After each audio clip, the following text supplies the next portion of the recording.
अस्सलाम वालेकुम वरहमतुल्लाहि वबरकातुहू। पाकिस्तान में मौजूद निसान डेज़ एक्स जो कि 1 लीटर में 18 किलोमीटर देती है। अगर इसकी कीमत की बात की जाए तो यह पाकिस्तान में 14 लाख से 25 लाख के दरमियान आपको आसानी के साथ मिल जाएगी।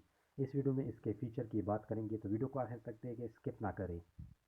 सबसे पहले बात करते हैं इसके सीटिंग कैपेसिटी की। तो इसमें आपको 5% सीटिंग कैपेसिटी का ऑप्शन मिलेगा। अगर बात करें नंबर ऑफ़ डोर की तो इसमें आपको 4 डोर्स मिलेंगी। अगर इसके इंजन की बात करें तो इंजन टाइप जो है वो पेट्रोल है और 660 सीसी है। अगर हॉर्स पावर की बात करें तो 48 हॉर्स पावर देता है और 6500 आरएमपी देता है। टार्क की बात करें तो 56 नैनोमीटर टार्क है और 5500 आरएमपी है। नंबर ऑफ सिलेंडर जो इसमें है वो 3 है।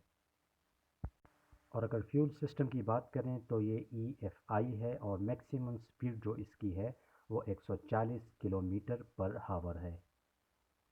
अगर ट्रांसमिशन की बात करें तो ये ऑटोमेटिक है और CVT है। अगर टायर की बात करें तो इसमें आपको एलॉय व्हील्स मिलेंगे और व्हील्स का साइज़ जो है वो 13 इंच है।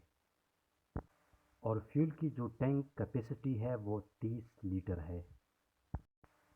गाड़ी का जो सबसे अहम फ़ीचर होता है वो इसका सेफ्टी फ़ीचर होता है। अगर इस गाड़ी में बात करें नंबर ऑफ़ बैग्स की तो इसमें आपको एयरबैग जो मिलेंगे वो 2 एयरबैग्स मिलेंगे। नंबर ऑफ़ सीट बेल्ट जो हैं वो 0 है। इमोबिलाइज़र इसमें मौजूद है। एंटी लॉक ब्रेकिंग सिस्टम वो भी मौजूद है। डाउन हिल एसिस्ट कंट्रोल वो नहीं है और hill start S control assist वो भी मौजूद नहीं है। ट्रैक्शन कंट्रोल का जो फ़ीचर है वो भी इसमें मौजूद नहीं है। व्हीकल स्टेबिलिटी और कंट्रोल का फ़ीचर भी वो भी मौजूद नहीं है। चाइल्ड लॉक फ़ीचर वो मौजूद है। आइसोफिक्स चाइल्ड सीट एंकर वो फ़ीचर भी इसमें मौजूद नहीं है।